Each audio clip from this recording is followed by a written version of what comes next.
mais importante em relação às questões que envolvem salvação. Ellen White diz: o santuário no céu é o centro da obra de Cristo em favor dos homens. Ellen White diz, o santuário no céu é o centro da obra de Cristo em favor dos homens. Não é a cruz, não é a cruz, não é a cruz, não é a cruz, não é a criação, não é o momento do dilúvio, não é o nascimento de Jesus, não é a ressurreição. Qual é então o momento mais importante da história do planeta Terra? O que começou em 22 de outubro de 1844? Um juízo que nós chamamos tecnicamente de investigativo ou pré-advento. Como assim, pastor? Não estou entendendo. Eu pensei que era a cruz. Eu pensei que de repente fosse a volta de Jesus. Entenda, na cruz não estava nada definido. Na cruz não estava nada definido. Na cruz não estava nada definido.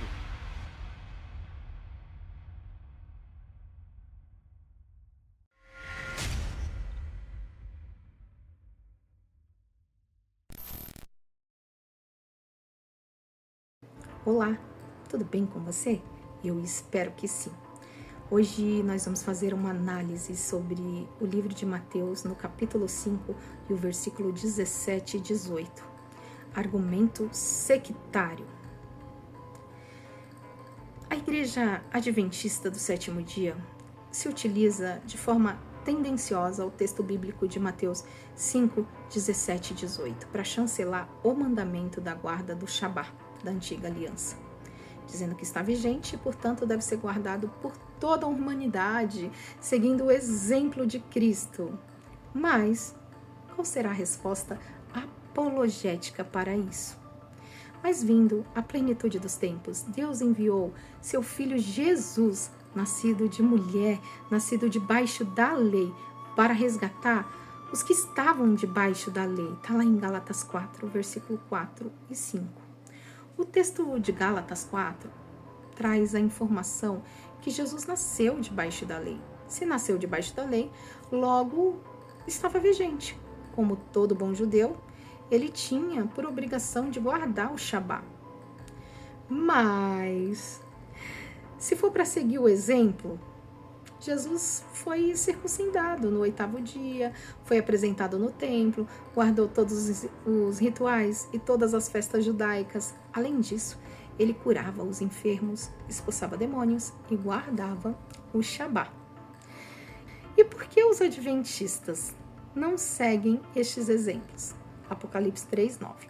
Depois você pode dar um Google aí, abrir sua Bíblia e ver o que lá está escrito em Apocalipse 3:9. Vocês vão se surpreender. Vamos ver os textos de Mateus, a ótica do 17 e 18, do capítulo 5. E disse-lhes o quê? Jesus, foi Jesus que disse: não penseis que vinha revogar a lei ou os profetas, não vim revogar, vim para cumprir. Essas são as palavras de Jesus. Ele veio cumprir. Agora em Mateus 18, porque em verdade vos digo, até que o céu e a terra passe, nenhum i ou um só tio jamais se omitirá da lei, até que tudo seja cumprido. Que legal, né? É a Bíblia falando. Vamos agora fazer uma análise hermenêutica, exegética, detalhada dos textos, em análise. O que isso quer dizer? Para melhor compreender os textos de Mateus 5, 17 e 18, precisamos nos atentar a 3 palavras-chave que Cristo usou. Quais são essas palavras? Então vamos lá. Palavra A, revogar. Palavra B, cumprido. E palavra C, até que. Olha que bacana. E o que isso vem nos trazer? Que luz isso traz? Bem, vejamos o que seria essas palavras, O termo técnico jurídico revogar significa abolir uma lei. Sua etimologia vem do grego, que significa abrogar, a validade, anular, subverter ou destruir. Dissolver, descartar, inutilizar. Vamos contextualizar tudo isso. Portanto, por um lado, quando se revoga a anterior ordenança por causa da sua fraqueza e inutilidade, pois a lei nunca aperfeiçoou coisa alguma. E por outro lado, se introduz esperança superior, pela qual nós chegamos a Deus. Em Hebreus 7, 18 e 19. Sabe, Jesus revogou em seu corpo a lei dos mandamentos, expressa em ordenanças, foi cumprido. O objetivo dele era criar em si mesmo, dos dois, um novo homem, fazendo a paz. Efésios 2, versículo 15. Mas os seus sentidos foram endurecidos, porque até hoje o mesmo véu está por levantar na lição do Velho Testamento, o qual foi por Cristo revogado. Se cumpriu, o véu se rasgou de cima a baixo. Se você ler 2 Coríntios 3,14, você vai ver. E revogou a escrita de dívida que consistia em ordenanças e que nos era contrária. Ele a removeu, cravando ali na cruz. Olha, é muito sério isso. Leia o que Deus faz por nós. Eu indico para você também ler o livro de Gálatas, ler o livro de Hebreus, para que você possa contextualizar tudo isso e entender. Agora, cumprir. Vamos lá. O que foi cumprido? O termo cumprir, sua etimologia vem do grego. Aplica-se o sentido de completar, levar até o fim, consumar, realizar, obedecer, por fim, pelo cumprimento. Torna pleno fazer a vontade de Deus, tal como conhecida na lei. Eu vou abrir aqui um parêntese e quero te falar. O sacrifício de Jesus foi ou não cumprido na cruz? Vou te deixar uma pergunta aí, meu irmão.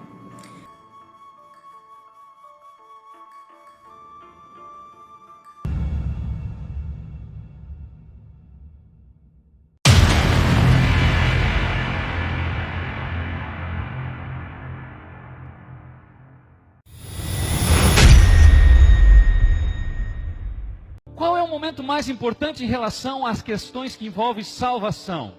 Ellen White diz: o santuário no céu é o centro da obra de Cristo em favor dos homens. Ellen White diz: o santuário no céu é o centro da obra de Cristo em favor dos homens. Não é a cruz, não é a cruz, não é a cruz. Não é a cruz. Não é a criação, não é o momento do dilúvio, não é o nascimento de Jesus, não é a ressurreição. Qual é então o momento mais importante da história do planeta Terra? O que começou em 22 de outubro de 1844? Um juízo que nós chamamos tecnicamente de investigativo ou pré-advento. Como assim, pastor? Não estou entendendo. Eu pensei que era a cruz, eu pensei que de repente fosse a volta de Jesus. Entenda, na cruz não estava nada definido. Na cruz não estava nada definido. Na cruz não estava nada definido. Assim, o termo cumprir inclui um elemento de descontinuidade. Aquilo que transcende a lei se realizou, mas também há um elemento de continuidade. Aquilo que transcende a lei continua em um Novo Testamento. E aí? O que você pode falar disso? Jesus, ele veio com o propósito de cumprir. E ele cumpriu a lei da velha aliança, incluindo o decálogo que apontava para a sua morte no Calvário, assim levado até o seu determinado fim. Está tudo cumprido. João 19:30. Se você tiver coragem de abrir sua mente, Deus vai te mostrar. Sabe, Deus, ele é tão maravilhoso que quando você lê Mateus 5,17, não se dá entre abolição e preservação da lei em sua forma original, mas entre sua revogação e seu cumprimento no Calvário. Consegue compreender isso? E disse-lhes: são estas palavras que vos disse, estando ainda convosco, convinha que se cumprisse tudo o que de mim estava escrito na lei de Moisés, e nós, profetas, e nos Salmos. Lucas 24:44. Lá nos profetas e nos Salmos. Não penseis que vinha abrogar a lei. Ele não veio abrogar nada, ou os profetas, mas sim derrogá-las. Lembrando que até a cruz, Jesus cumpriu de forma ampla toda a lei. Amém. Deus seja louvado.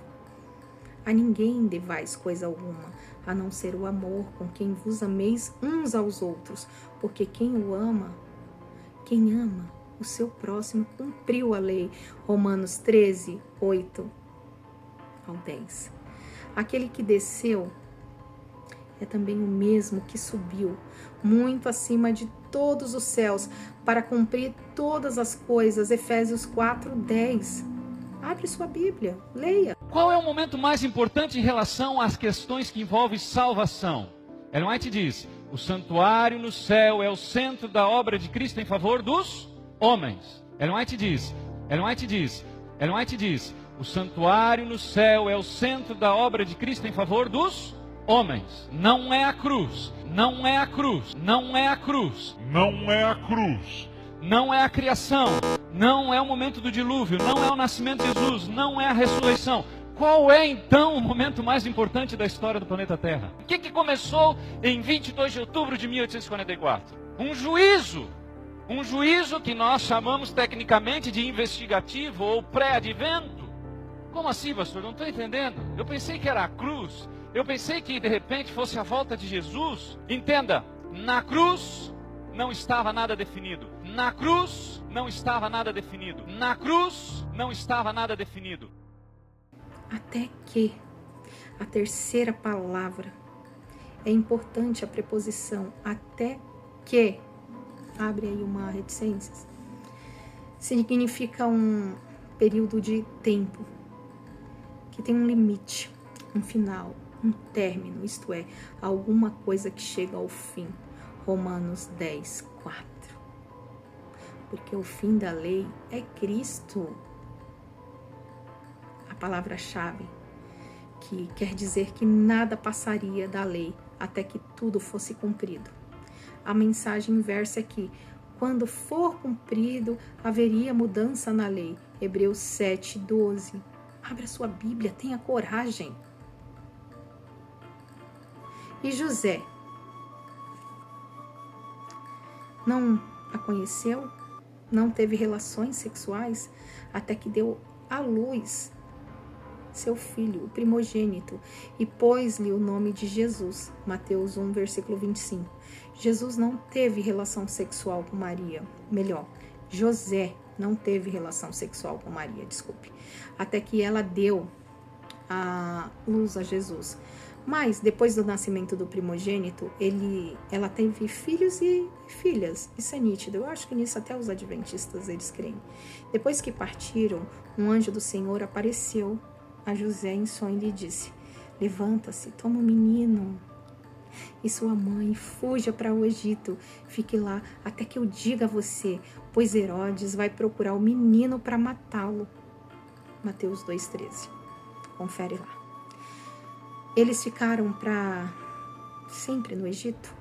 Ou ficaram até que se cumprisse a profecia do anjo do Senhor? O que você acha? Pensa. Depois que Herodes morreu, um anjo do Senhor apareceu em sonho. Se você crer na Bíblia, a luz, você vai acreditar. E disse a José, no Egito, levanta-se, tome o menino e sua mãe e vá para a terra de Israel, pois estão mortos os que procuravam tirar a vida do menino. Está lá em Mateus 2, 19 e 20. Qual era então o propósito disso tudo? Qual era o propósito da lei? Foi acrescentada por causa das transgressões, até que viesse o descendente, até que se referia à promessa, e foi promulgada por meio de anjos, pela mão de um mediador. Leia Gálatas 3,19, já falei, tenha coragem de ler o livro de Gálatas, é apenas 6 capítulos. Meus filhos, novamente estou sofrendo dores de parto por sua causa, até que Cristo seja formado em vocês. Gálatas 4,19. Continuo, tenha coragem. E para concluir, Jesus não falou que a lei e os profetas perdurariam para toda a eternidade. Ele disse que a lei não passaria até que tudo fosse cumprido. E Jesus cumpriu toda a lei em sua plenitude. Ele trouxe uma nova aliança que se cumpriu e superou a antiga aliança. Não faz sentido, né? Ter uma nova aliança, um novo testamento. O evangelista, Lucas escreveu que a lei e profetas vigoraram até João Batista. Lucas 16:16. Então, meu amigo, tenha coragem. Tenha coragem de ler e abrir a sua mente. E eu te digo, vem pra graça, vem.